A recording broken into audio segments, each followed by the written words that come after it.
Welcome back viewers. आज हमारे programme में मौजूद हैं एक मारूफ कंसल्टेंट न्यूरो सर्जन।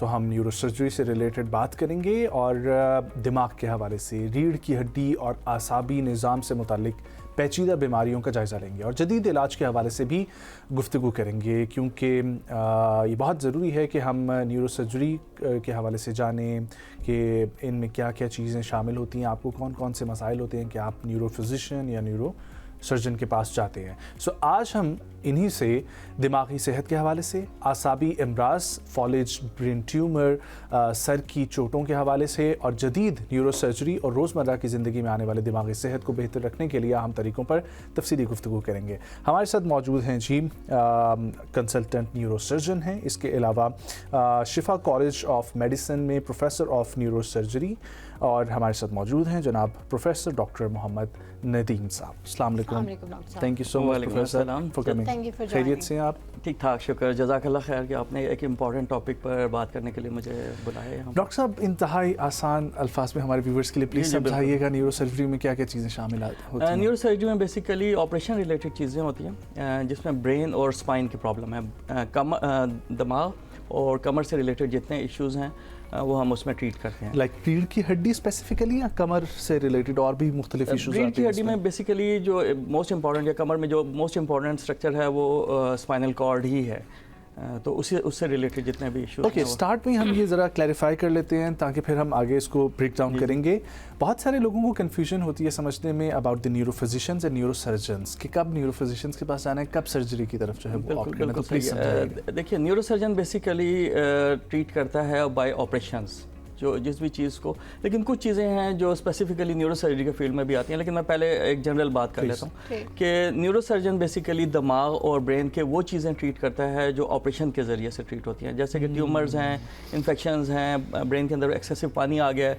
अगर कमर की हम बात करें तो कमर में डिस्क हर्निएशंस हैं, बैक एक है, गर्दन के में कोई डिस्क आ गई है, कोई ट्यूमर्स हैं, इन चीज़ों को जो ट्रीट करता है वो न्यूरो सर्जन होता है। जबकि न्यूरो फिजिशियन जो है वो मेडिकल के ज़रिए से ट्रीट करता है, जैसे कि स्ट्रोक है, फालिज हैं, या कोई मौरूसी बीमारियां हैं, या कोई इसी तरीके से कोई डेवलपमेंटल ऐसी बीमारियां हैं जिनका इलाज दवाइयों के ज़रिए से किया जाए तो वो न्यूरो फिजिशियन ट्रीट करता है। और बात फील्ड में हम दोनों मिलकर काम करते हैं। दोनों की तशखीस में कि मतलब अगर दिमाग में पानी आ गया है और उसको सर्जरी के, तो पहले तो जाहिर सी बात है दोनों डॉक्टर्स मिल बैठ के उस पर डिस्कस करते हैं, राइट? अच्छा, मुझे ये बताएं कि दिमाग में जो आपकी जो बीमारियां हैं उसमें से सबसे कॉमन बीमारी जो है वो क्या है, जो कि किसी को भी हो सकती है लेकिन ज़्यादातर उसकी अलामात जो है वो इतनी बज़ाहिर नहीं होती है?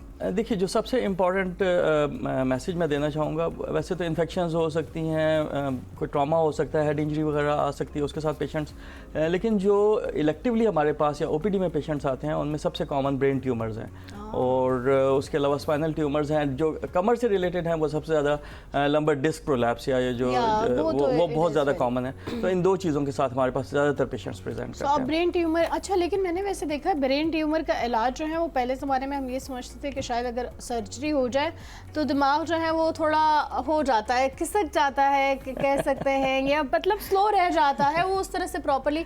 लेकिन अब मैंने बहुत सारी सर्जरीज बहुत सक्सेसफुली देखी है कि उसके बाद बंदा बिल्कुल जैसे पहले था वैसे का वैसा ही होता है। सो ये मिथ्स किस हद तक जो है वो इन हवाले से? नहीं, अल्हम्दुलिल्लाह साइंस काफ़ी तरक्की कर चुकी है। पहले दफ़ा जब मैंने 98 में ज्वाइन किया था न्यूरो सर्जरी, तो मैंने जब पहला ऑपरेशन देखा तो मैंने कहा यार ये जिस तरीके से हम ब्रेन खोल रहे हैं और सारा कुछ हो रहा है तो ये मरीज़ तो कभी भी नहीं जागेगा। लेकिन इवनिंग में मैंने देखा कि वो मरीज़ बैठा हुआ है और चाय शाय पी रहा है, खाना खा रहा है, तो देन आई रियलाइज़ कि नहीं, this is a good field. और इसी तरीके से कमर के बारे में भी यही मिथ है लोगों की कि कमर का ऑपरेशन एक बार करा लिया तो बस हमेशा के लिए लंबे पड़ जाएंगे। ऐसा नहीं होता। अल्हम्दुलिल्लाह बड़ी अच्छी तरक्की हो गई है और हम उसी दिन यूजुअली पेशेंट को चलाते हैं और यूजुअली अगले दिन घर पे भेज देते हैं या उसी दिन घर पे भेज देते हैं। डॉक्टर साहब, हम जिक्र करना चाहेंगे दिमाग के हवाले से डेफिनेटली, लेकिन एक चीज़ जो बहुत ज़्यादा कॉमन हमें नज़र आती है और हर दूसरे घर में आ रही होती है वो है शटिका का मसला। वो भी क्या न्यूरो सर्जरी की फील्ड में ही आता है और आप लोग ही उसको शटिका की बात करें?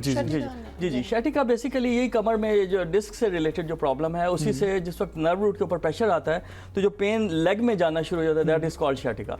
तो वो पेन बेसिकली राइज कमर से ही कर रहा होता है और उसका सोर्स भी यूजुअली वो डिस्क ही होती है। और देखिए, हर डिस्क को ऑपरेशन की जरूरत नहीं होती है। हमारे यहाँ लोगों का ख्याल ये है कि बस जिसको कमर का दर्द हो गया या न्यूरो सर्जन के पास चले गए बस ऑपरेशन ही एडवाइस करेंगे। ऐसा नहीं نہیں ہوتا. آپ یقین کریں کہ اگر میں کلینک پہ 100 مریض دیکھتا ہوں تو ہارڈلی 2 یا 3 کو میں سرجری ایڈوائز کرتا ہوں. زیادہ تر کو میں دوائیوں پہ, فزیوتھراپی پہ, انجیکشنز پہ, ان چیزوں پہ ٹریٹ کرنے کی کوشش کرتا ہوں. پلیز یہ بتائیے گا فار دا شٹیکا تھنگ کہ اس میں بہت سارے لوگ جاتے ہیں مالشیوں کے پاس بھی اور وہاں پر جا کے بہت زور لگواتے بھی ہیں. ایک یہ کیسی عمل ہے. دوسری چیز فزیوتھراپی کیسے ہیلپ فل ہو سکتی ہے, اور اس میں ایکچولی آپ نے گیپ پیدا کرنا ہوتا ہے, دوبارہ سے جگہ سپورٹ دینی ہوتی ہے, کیا کرنا ہوتا ہے؟ بیسیکلی یہ جو آپ نے سوال پوچھا بڑا ہی امپورٹنٹ ہے, کیونکہ ہمارے پاس مریض ابھی کل پرسوں میں میرے پاس ایک مریض آیا ہوا تھا جس کی ایک ٹانگ پوری جلا دی تھی کسی نے, کہ جی پین ہو رہا ہے اور وہ جلا دیں گے تو یہ جی گندا خون نکل جائے گا, اور کٹ لگائے ہوئے ہوتے ہیں انہوں نے. تو مختلف چیزوں کے ساتھ ہمارے پاس پیشنٹس آتے ہیں, اور اسی طریقے سے بعض پیشنٹس کا ہمیں نظر آ رہا ہوتا ہے کہ ایم آر آئی پہ چھوٹا سا پرابلم ہے اور وہ کسی مالشیے کے پاس گئے, کسی کے پاس گئے اور اس نے پورا کو پورا پرابلم اس کا اچھا خاصا خراب کر دیا, اور وہ پھر ہمارے پاس آتے ہیں.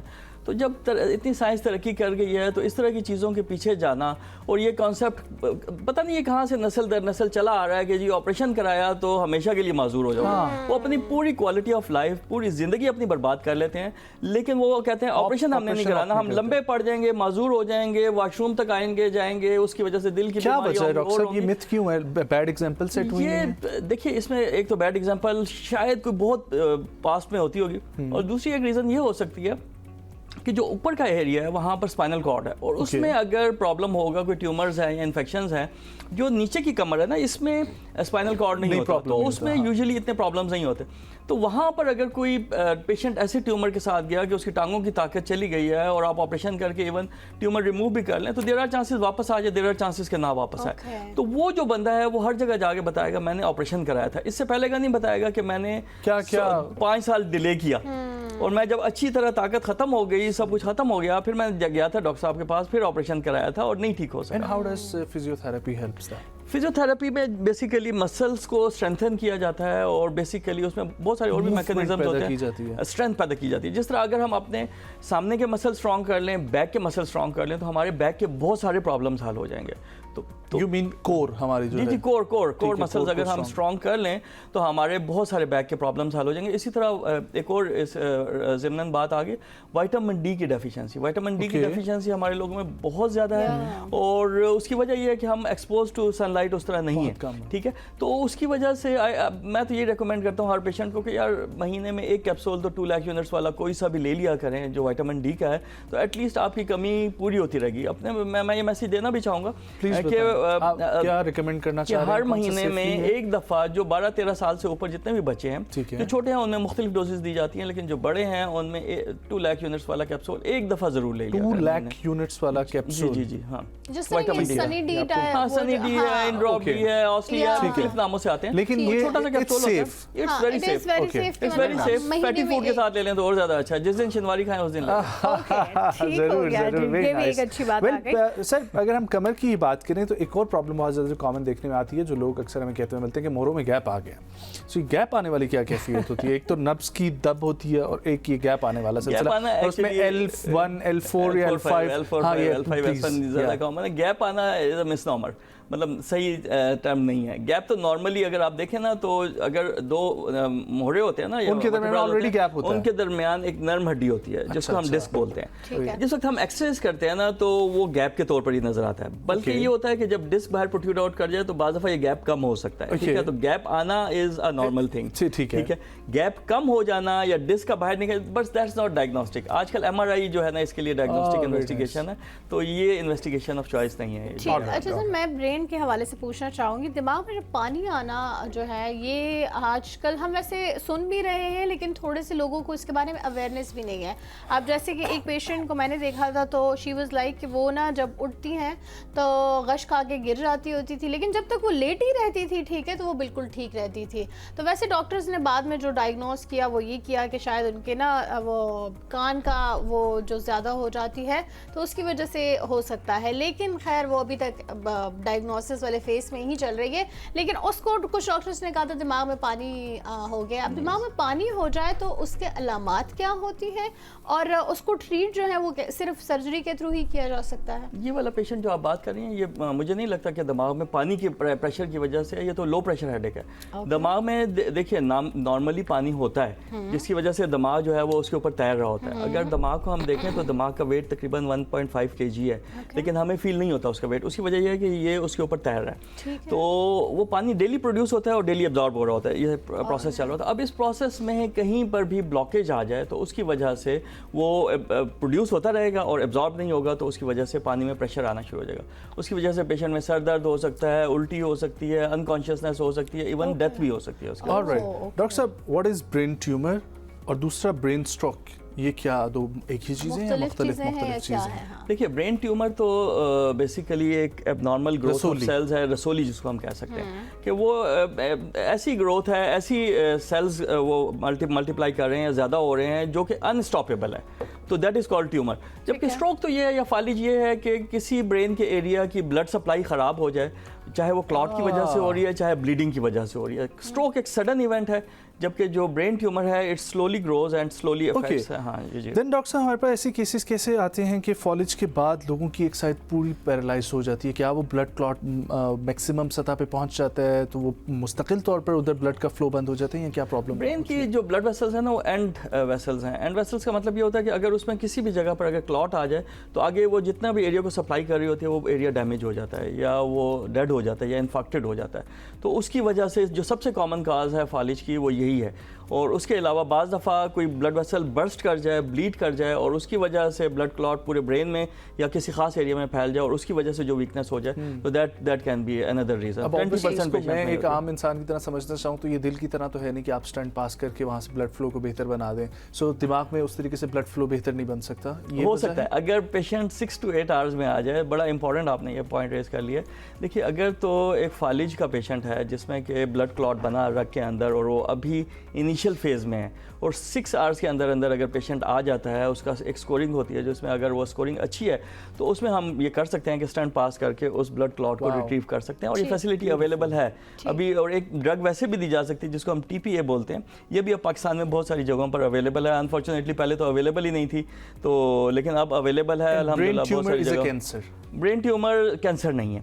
कैंसर नहीं है? ब्रेन ट्यूमर ज़रूरी नहीं है कि कैंसर हो। ब्रेन ट्यूमर में बिनाइन ट्यूमर्स हो सकते हैं, मलिग्नेंट ट्यूमर्स हो सकते हैं, या ऐसे ट्यूमर्स हो सकते हैं जो प्राइमरीली ब्रेन के ट्यूमर्स हैं या कहीं से स्प्रेड होकर आए हैं। तो कैंसर वो होगा कि जिसमें कहीं इर्द गिर्द और भी जगहों पर फैला हो, जबकि जो प्राइमरी ब्रेन ट्यूमर है वो ट्यूमर है जो सिर्फ उसी जगह पर ब्रेन तक ही महदूद है। और बाज़ ट्यूमर ऐसे हैं कि उनको अगर हम कम्प्लीटली रिमूव कर दें तो इट्स क्योर। जिस तरीके से आपने खुद कहा कि वक्त के साथ साथ बढ़ता जाता है और एकदम से आके आपको पता लगता है, same is the case with cancer, कि वो भी चाहे आपको ब्रेस्ट कैंसर या कुछ और है, बहुत अरसे बाद आपको पता लगता है और इनफैक्ट उसकी गिल्टी या दर्द महसूस भी नहीं होता। तो दिमाग के साथ भी क्या इसी तरह कि आपको कोई पेन फ्री होता है और एक वक्त पे जाके एकदम से पेन फील? इनिशियल फेज में हो सकता है, लेकिन कुछ ना कुछ सिम्टम्स पेशेंट को कुछ ना कुछ चीज़ें ज़रूर आती हैं। जैसे कि देखें सबसे जो कॉमन सिम्टम है वो हेडेक है, कि सर दर्द है जो कि मुसलसल रह रहा है, हर वक्त रह रहा है, मॉर्निंग हेडेक ज़्यादा है, वॉमिटिंग के साथ एसोसिएटेड है। फिर उसके अलावा फिट्स पड़ सकते हैं ऐसे पेशेंट में, जिसको हम मिर्गी कहते हैं कि झटके लगते हैं। एक तो झटके होते हैं जो पैदाइशी कुछ लोगों को लग रहे हैं, एक ये होते हैं जो एडल्ट एज में लगने शुरू हो जाते हैं। जो एडल्ट एज में लगने शुरू हो तो डेफिनेटली उसको इन्वेस्टिगेट होना चाहिए, ठीक है। उसके अलावा कोई वीकनेसेस हो सकती हैं, नज़र कमज़ोर हो सकती है, इम्बैलेंस हो सकता है, मुख्तलिफ और तरह की चीज़ें हो सकती हैं, डिपेंडिंग अपॉन कि कौन सा एरिया ब्रेन का इन्वॉल्व हो रहा है, उसके मुताबिक सिम्टम्स आ सकते हैं। अच्छा, कुछ लोगों को ब्रेन से रिलेटेड कोई होती है जिसकी वजह से हाई ब्लड प्रेशर के भी अगर मरीज हों और वो चावलों का इस्तेमाल करें, तो कुछ लोगों की मैंने दिमाग की रगों को ना एकदम से मतलब वो कहते हैं कि जी कुछ ऐसे हुआ है, हमें फील हुआ जैसे दिमाग में सुइयां चुभी और उनकी रग जो है वो ब्लास्ट हो जाती है। सो हाउ इज दैट, वो क्या होता क्या है बेसिकली? एक्चुअली ये चावलों से इतना रिलेटेड नहीं है, ज़्यादा ब्लड प्रेशर से रिलेटेड है कि ब्लड प्रेशर अगर ज़्यादा हाई हो जाए आउट ऑफ कंट्रोल, और ये एक दफ़ा ब्लड प्रेशर हाई होने से यूजुअली ये इवेंट नहीं होता, ये long term uncontrolled blood pressure चल रहा है, लॉन्ग टर्म अनकंट्रोल्ड शुगर चल रही है, लॉन्ग टर्म अनकंट्रोल्ड जो है ना ये फैट्स का कंट्रोल नहीं है। Are we talking about brain hemorrhage?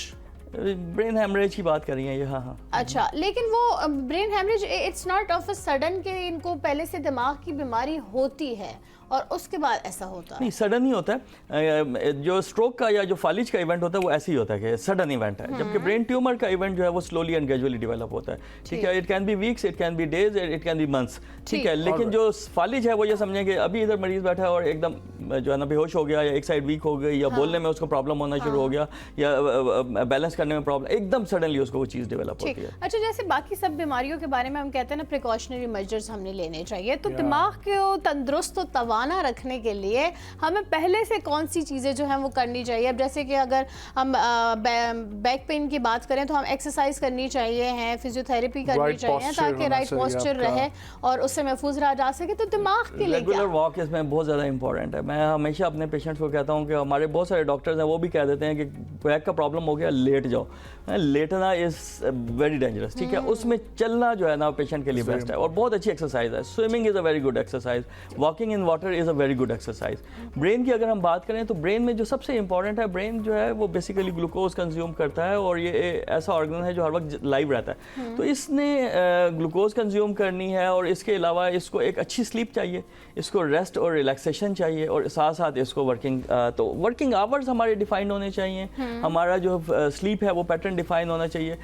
کچھ چیزیں جو ہم نے اپنے اوپر خود بھی امپوز کی ہوتی ہیں, ہم بلا وجہ کے اسٹریسز لیتے رہتے ہیں, ہم بلا وجہ کے اپنے اوپر پریشر لیے رکھتے ہیں, ہم ٹائم پر چیزیں نہیں کرتے ہیں, اس کی وجہ سے ہمارے اوپر بہت زیادہ اسٹریسز آتے ہیں کیونکہ ہماری ٹائم مینجمنٹ بہت پور ہوتی ہے. تو ٹائم مینجمنٹ اگر ہم اپنی امپروو کریں تو ہمارے بہت سارے اسٹریسز اور برین کو ریلیکس کرنے کے موقع مل سکتے ہیں. اس کے علاوہ کچھ چیزیں ہیں جیسے یوگا ہے, یا جیسے ہماری اپنی جو اسلام کی چیزیں ہیں وہ بہت اچھی ہیں. نماز وقت پر پڑھیں, قرآن پڑھیں, یو ول بی ریلیکسڈ اور برین ریلیکس ہوگا. ڈاکٹر صاحب, لاسٹ کوشچن میں یہ جاننا چاہوں گا, پاکستان میں کیا ایڈوانسمنٹ اس وقت آ چکی ہے کہ جدید نیورو سرجری کی جب ہم بات کرتے ہیں تو روبوٹک ٹیکنالوجی, نیویگیشن یا انڈوسکوپی, اس طرح کی چیزیں جو ہیں کیا کیا بہتری آ چکی ہے اور کتنا ایڈوانس ہم ہو چکے ہیں؟ الحمدللہ ہم دنیا سے کوئی تھوڑا سا پیچھے ہیں ضرور, ایسا نہیں ہے کہ ہم بالکل برابر چل رہے ہیں, لیکن بہت ہی تھوڑا سا فرق ہوگا. جیسے کہ اگر آپ دیکھیں تو ڈائگنوسس میں MRI ہے, CT اسکین ہے, پیٹ ہے, اسپیکٹ ہے, یہ چیزیں اویلیبل ہیں پاکستان میں جو بہت ہی اچھی ڈائگنوسس کرنے میں ہیلپ کرتی ہیں ہمیں. ٹھیک ہے, اس کے علاوہ اگر ہم آپریشن کے دوران بات کریں تو آپریشن کے دوران اویک کرینیوٹمی کے جاگتے ہوئے پیشنٹ کے ہم آپریشن کر رہے ہیں, ہم مائکروسکوپ اچھی یوز کر سکتے ہیں. ہم سے مراد ڈاکٹر صاحب کہ مریض کو ہم نے انکانشیس نہیں کیا, مریض جاگ رہا ہے, تھوڑا سا ہم نے اس کو فریم لگایا ہوا ہے اور ہم اس کو تھوڑا سا سیڈیٹ کر کے آپریشن ایسے ایریا میں کر رہے ہیں کہ خدا نخواستہ اگر ایک سائڈ کی ویکنس ڈیولپ ہو رہی ہے یا کچھ اور ہو رہا ہے تو اس کو ہم ساتھ ساتھ دیکھ سکتے ہیں. اسی طریقے سے کیوسا ہے, اینڈوسکوپ کی آپ نے بات کی ہے, ناک کے ذریعے سے بہت ساری سرجریز اب ہم پرفارم کر رہے ہیں جو کیمرہ کے ساتھ کر رہے ہیں وداؤٹ اینی کٹ ہو What جاتی do you ہے. like the most about your job, your field? دیکھیں جو سب سے سیٹسفائنگ چیز ہے نا وہ when you save a life, جب آپ کسی کی زندگی بچا لیتے ہیں تو آپ کو ایک اتنی سینس آف سیٹسفیکشن ہوتی ہے جو شاید کسی اور چیز میں نہیں ہے. اگر چاہے پوری رات ہماری گزر گئی ہے آپریشن تھیٹر میں, لیکن اگلی صبح اگر ہم آ کر دیکھتے ہیں کہ مریض بہتر ہو رہا ہے اور کچھ دنوں بعد دیکھتے ہیں کہ مریض ٹھیک ہو گیا ہے, تو اس سے زیادہ سیٹسفائنگ چیز میرے خیال ہے بہت مشکل ہے ملنا. سر مجھے جاتے جاتے یہ بتا دیجیے کہ خدا نخواستہ کسی کو چھوٹی بہت چوٹ ہی لگی ہے سر پہ, لیکن وہ اس کو کوئی بڑی چیز نہیں سمجھ رہا, لیکن اس کے بعد سے اس کی تھوڑی بہت علامات جو ہیں وہ ایسی ہو گئی کہ شاید اس کو برین میں کوئی انجری, سو اس لحاظ سے اس کو کیا کرنا چاہیے؟ دیکھیے اگر ہیڈ انجری میں کچھ ریڈ فلیگز ہوتے ہیں, ریڈ فلیگز کا مطلب ہے کہ لاس آف کانشیسنیس یا بے ہوشی کا وقت زیادہ ہے, یا فٹس پڑ رہے ہیں, یا خدا نخواستہ ایک سائڈ کی ویکنیس ہو رہی ہے, تو اس میں تو لازمی CT اسکین کر لینا چاہیے. اور اسی طریقے سے جو آپ برین ٹیومر کی بات کر رہے تھے اس سے ریلیٹڈ میں ایک بات اور کہنا چاہوں گا کہ ہمارے ہاں بہت سارے پیشنٹس ہیں, میں نے خود دیکھے ہیں بہت سارے پیشنٹس جو میگرین کے طور پر ٹریٹ ہوتے رہے and they had brain tumour. ٹھیک ہے, تو ہمارے ہاں میگرین کو بہت زیادہ مسٹریٹ کیا جا رہا ہے اور میگرین ہر ایک کو لیبل کیا جا رہا ہے. تو اگر ڈاؤٹ ہو, اگر ہیڈ ایک ایسا ہے جو پرسسٹ کر رہا ہے, یا اگر ڈاؤٹ ہے تو ایک دفعہ MRI کرانے میں کوئی حرج نہیں ہے. MRI آپ کو ایک اور چیز میں بتا دوں, MRI از اے میگنیٹک فیلڈ. یہ MRI کوئی ایسا نہیں ہے کہ ریڈیشن ہے MRI میں, MRI is a simple magnetic field. یہ ایون پریگننٹ فیمیلز میں کیا جا سکتا ہے, it's very safe. X ray جتنی ریڈیشن میں نہیں ہے, ایک سمپل میگنیٹک فیلڈ میں پیشنٹ کو لیٹنا ہوتا ہے, تو اٹس ویری سیف, سوائے اس کے کچھ پیسے لگتے ہیں, اور ہمارے ملک میں تو ایزیلی ہو جاتا ہے. ویل بہت شکریہ ڈاکٹر صاحب آپ کا آنے کے لیے, اینڈ آئی ایم شیور کہ بہت سارے لوگوں کی کچھ پرابلمس جو ہے وہ سن کے انہیں کچھ نہ کچھ پتہ چلا ہوگا, لیکن بر وقت تشخیص ہی میرا خیال ہے کہ بہتر علاج کی طرف ہم جا سکتے ہیں. بہت شکریہ آپ کا اپنے آپ کو سمجھے, اس سے بہتر علاج کوئی نہیں ہے. ایگزیکٹلی. ہیڈ لائنس کا وقت ہوا, چاہتے ہیں کہ وقت شامل کریں گے ہمارے ساتھ. جزاک اللہ.